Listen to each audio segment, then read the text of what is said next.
So today I wanted to touch on something that for me sits at the core of how you can elevate your life, live and work towards your dreams and desires, and that's self-awareness. And creating self-awareness and fully understanding ourselves is often overlooked as we can associate confidence and self-awareness with the need to meet external perceptions. And by that I mean, we can assume that somebody is confident, who is confident, successful, and has it all together purely based on what we see. Whereas in reality, that person may not at all be successful or confident or, self-aware. So if you are using, external sources to validate how successful or confident you are, you will never ever truly know yourself. So what I wanted to do today was share 4 strategies that have helped me to improve my self-awareness and ultimately confidence, in the hope that they will be of help and value to you too. And for me, self-awareness along with self-confidence are both crucial for personal growth, overall, mental well-being really. And that's what I want to focus on today. And really, by understanding ourselves better, we are able to engage with others more authentically, with more empathy and emotional intelligence. So by taking that time to work on ourselves, to better understand ourselves, understand our flaws and our strengths, we create space to show up more authentically in the world. And that not only improves our relationship with ourselves, it will improve relationships across our personal lives and our professional lives too. And for me, I sort of come to this in that I've always been somebody that's very goal driven, very eager to learn and very eager to kind of grow as a person.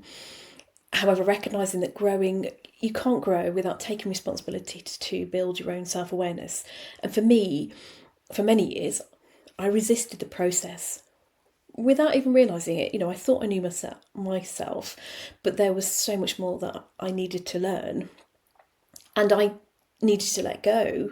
Well, it wasn't until that I recognised that I needed to let go and surrender to feelings that I'd been holding off for years, to then better know myself and understand myself. And for me, despite attending and being into personal development, I go to seminars, do courses, I'd read books. I obviously learned a lot, but still putting that theory into practice wasn't always easy. And I would often stop myself. If those feelings or sadness or anxiety surfaced, I would stop them because I would feel fearful of where they might lead. Keep them under the surface, it'll all be fine. But the more you try to push something down and ignore it, the more those feelings would come up in situations, they'd resurface in similar situations. So I'd find myself kind of going around in circles, never truly dealing with my feelings, and as a result, not gaining the self-awareness that I needed. So over the years, what I'm going to talk through today is 4 strategies that I've used that have helped me to kind of build that. And the first one being step outside your comfort zone. And by experiencing something firsthand, it is the only way that you're going to truly understand how you will react to something. And for me, by putting myself into situations where I felt outside my comfort zone, I was able to kind of grow and learn how I would respond to them. And I think it's a really good way when you put yourself into a position of being outside your comfort zone. It helps you to build a really good gauge and a gut feeling for yourself by knowing how you will react and behave in certain situations or similar situations. So it helped me to build my confidence in knowing when I was making decisions that I could trust my gut instinct. And you will only know how you feel about something by experiencing it yourself. It may be uncomfortable, it may be outside your comfort zone, but what you gain from it will be a lifelong, better understanding of yourself. So what it taught me when I started to look at what I was doing was I learned that when I was put into unfamiliar or challenging situations, that I would tend to retreat internally. I might become defensive, which is not how I would want to be perceived at all. So by recognising the patterns for me and understood what triggered me in those situations, and often it would be low self-esteem, feeling emotionally vulnerable, or feeling that I wasn't wanted or needed or worthy of the situation that I was in. By understanding that better, this will be both in work or personal situations as well. It wasn't any particular situation, the feelings will still be the same. But by putting myself in those situations, now I understand that I would need to take a bit of a step back, gauge the situation, see how I'm feeling, understand that my feelings are maybe not completely representative of that situation at hand. So by being more aware of the situation, more aware of the people around me, I might still feel anxious, but it's going to be okay. And there will be situations where I am meeting new people, I am important meetings, I'm doing something new, and I will feel nervous and anxious, and that's fine.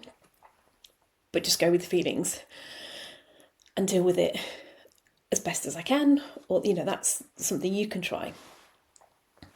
And then secondly, journaling. This is always going to be at the top of my list because I think journaling helps you to recognise patterns in your behaviour, and it provides you with a really good starting point for change. So for me, it's essential to get my thoughts and feelings onto paper, which definitely is far better than it running around my head endlessly. But you may not be used to writing your thoughts down or journaling. So one thing that you could do is you could do sort of a question and answer scenario. So if you were feeling anxious or angry, or you didn't really like the feelings that you had in the situation, ask yourself, what was that situation? How did you feel? How did you react? In hindsight, would you have reacted differently? What did you learn about it? And depending on what you need to learn, you might try to ask yourself different questions. And there's no right or wrong way to do journaling. It's about getting your thoughts out of your head onto your paper that are going to help you grow and learn more about yourself as a person. But sometimes writing a question down helps to structure that to start you going through that process so you're not so overwhelmed. So give it a go. Thirdly, it's surround yourself with the right people. And I think this is really important to help you gain a better understanding of yourself. Have you ever asked yourself why you spend time with the people that you do? Do you admire qualities in them that you would like in yourself? So by surrounding yourself with them, you might even start to take on these qualities yourself. And I guess it's important to recognise that while it isn't always possible to choose who you spend your time with, you're going to spend people, in situations whether it's work or personal, understanding what you need, what you value as a person makes it easy for you to decide who you want to spend your time with and who you want to be around. So again, understanding yourself allows you to better manage your own feelings and needs and communicate to them others in an effective way, with that empathy and emotional intelligence. And it's not about being selfish or insisting that somebody does the things that you, in the way that you want to, because we can surround ourselves with people that can trigger us in a negative way. And although it might not feel great at the time, and we may even react in a negative way at the time, it does create an opportunity for us to reflect on the situation to better understand ourselves. So again, learn from those situations. Ask yourself how you felt. Why did you feel that way? What can you change? If it was a person, is it best to talk with them in a bit more depth to understand how you can communicate better? Or do you reduce your time with them? Or completely remove them from your life? Obviously the choice is yours, because it's not always possible to decide who we're going to spend our time with, especially if it's a family member, and we can never force anybody to change, so we have to change. So only you can understand how you can better manage your feelings to better manage those relationships. And unfortunately, at times it may mean that you recognise that you're not as connected to that person as you would like to be. But for your own health and well-being, the best option might be to not be in their presence again or reduce the time that you have with them. And I speak from experience on that, because having somebody who I would want in my life, who I'd want a better connection with, I'm just not going to get it. So I have to manage the relationship that I have with them, because they may trigger me negatively when I spend too much time with them. So I might feel easily rejected, and I don't want to feel like that. So it can sometimes be upsetting when you realise that you're not as close to somebody as you want to be. But I think it's important to understand how you can have the best relationship with them. that matches with your needs as well, because ultimately it is our life and we need to be happy. And then fourthly, continuous learning. I think it's really important that you recognise that the key to becoming more self-aware is learning. So by taking responsibility for your own self-development through books, courses and events or podcasts, however you want to do it, it can help you provide insight into your own personality, patterns and behaviours. So again, all of these strategies kind of intermingle with each other, but the more you can learn about yourself, the better. So, for example, you might start to recognise that you have you always got a lot of self-criticism. So the more that you can recognise that, you can replace that with positive. And although it might not be easy to or quick to do that, but the more time that you do it, the more times you recognise it, the easier on yourself you will be in the longer term.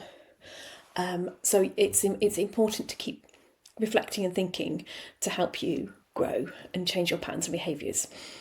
And I think it's really important to understand that it's an ongoing process in order to sort of know yourself better, and it will help you have better relationships with yourself and with others.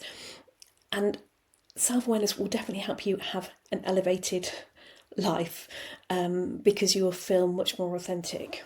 So I'm hoping that these 4 strategies will be of help to you. And for me, the benefits that I have discovered on this journey, I think by being more self-aware, it helps me make better decisions. I feel like I'm a better version of myself. I'm better to be around. I'm more authentic. I'm more confident. I feel better within myself. So it ultimately helps me to have better relationships. I feel better within myself because the relationships that I do have are much deeper and stronger relationships because I'm spending my time with the people that I know meet my same values and beliefs. I think also by having self-awareness, it can reduce stress. Have you ever been in a situation where you're having an argument with somebody and they're not even there? It's all in your head. So by understanding yourself better, you're better able to manage your feelings and understand those triggers that you might have had with somebody. It doesn't mean you won't feel hurt. It doesn't mean you won't feel angry. But the better you are about understanding your emotions, the better you can manage those situations. So finally, I really just invite you to take the opportunity to do that internal work and, ultimately will elevate your life. Building self-awareness and confidence, it's a journey. It requires patience and persistence, but honestly, the rewards are worth it. The better you know yourself, the better life you will have.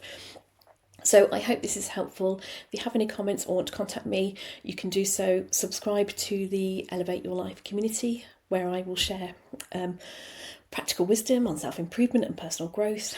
You can go to thehappinessstrategy.com to find all that information and really just keep elevating your life, learn about yourself, and above all, stay happy. Thank you.